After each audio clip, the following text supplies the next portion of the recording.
Hello and welcome to Simple Hat. Today I'm looking at the Amcrest 1080p ProHD IP camera.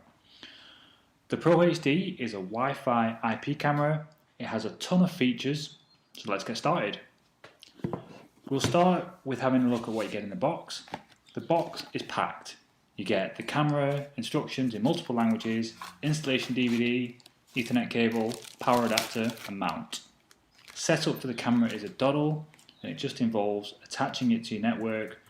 This can be done by either attaching it directly via an Ethernet cable or over Wi-Fi. As this is a Wi-Fi model, it's likely most people are going to want to use it that way. Attaching it to the Wi-Fi is straightforward. The quick start guide says to download the app, scan the QR code on the bottom of the camera, and away you go. If you don't want to use the app, you can connect directly to the camera via a browser and configure it that way. As you'd expect with a Pro version camera, it comes with a ton of features. This is a pan, tilt and zoom camera. The zoom is a digital zoom, but since you have a HD stream, the quality is quite good. The pan and tilt works as you'd expect. You can pan 360 degrees and tilt about 180 degrees, which gives you a decent range of movement. The only downside is that if you were to put this camera on a shelf, you'd be unable to look down. However, you are probably going to mount it either on a wall or on the ceiling, which means the tilt range wouldn't be an issue. The Amcrest also supports infrared LED night vision with a range of roughly 10 meters. The night vision picked up good detail even at the extremities of its reach. It's a 1080p camera and the video stream is crystal clear over Wi-Fi. Speaking of Wi-Fi, it only works on the 2.4 GHz frequency. That's a bit disappointing to not see a 5 GHz option to at least allow faster transfer of files to off-camera storage. It's not a deal breaker, and the chunks of video I've recorded have been transferred to my NAS in a reasonable time frame. It's also got a MicroSD card slot, which can take a card up to 64 GB. That should be good for 2 weeks worth of continuous recording and well over a month of motion-only recording, but that depends on the amount of motion you're expecting, obviously. You can plug the camera into your security system via the ports on the back. Once the appropriate setting is configured, you can use it to sound your alarm siren, much like you would do with a normal PIR motion sensor or a door and window sensor. The camera also has an audio function, so you can trigger recording when a noise level goes above a certain mark. And there are also some 3.5mm audio jacks on the back, one for a microphone to allow you to more effectively pick up sound, and one to allow you to connect it to some external speakers. It comes with a mount.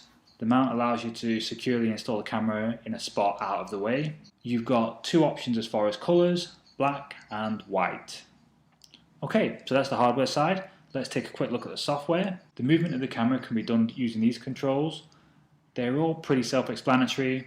I especially like this enhance button. Click and drag around the bit of the screen that interests you and it will pan, tilt and zoom to the appropriate spot. The remote control is good, however fine movements are a bit fiddly, especially when you're zoomed in. You can set a bunch of presets which remember the tilt, pan and zoom position of the camera. You can either manually trigger them or set a tour of all your presets going. Now let's have a quick look at recording. If you're using the web view, you can record right from the main window. You can grab videos or snapshots, and these can be saved directly to the computer you are using. Obviously, if you are using this at home, you aren't going to want to sit and stare at your camera all the time. That's where the motion detection and audio detection features come in very handy. The motion detection feature is really powerful. You can set detection regions. So for example, if I have my camera pointing at the driveway, I might get a lot of motion coming from the main road. Obviously, I don't want to trigger any alerts when a car goes past, so I can just set my driveway to be the trigger region. So what happens when motion is detected? Well, it's up to you. You can get a notification via email or through the app. You can also have the camera start recording. I have mine set up to dump a few seconds of footage to my NAS box, as well as some snapshots.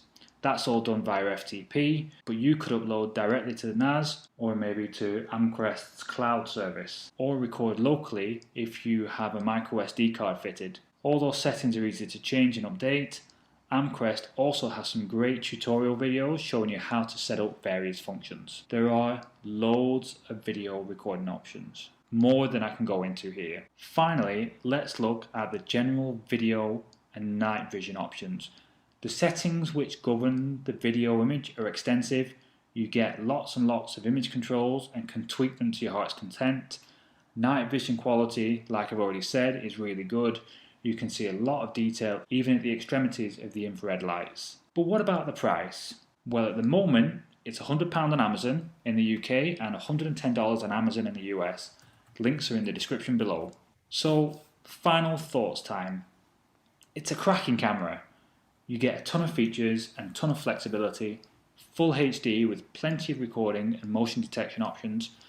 I could see how it would be easy to be overwhelmed by the options, but for a beginner, if you buy this plus a 64GB MicroSD card, the instructions are good enough that you'll be up and running and recording in no time.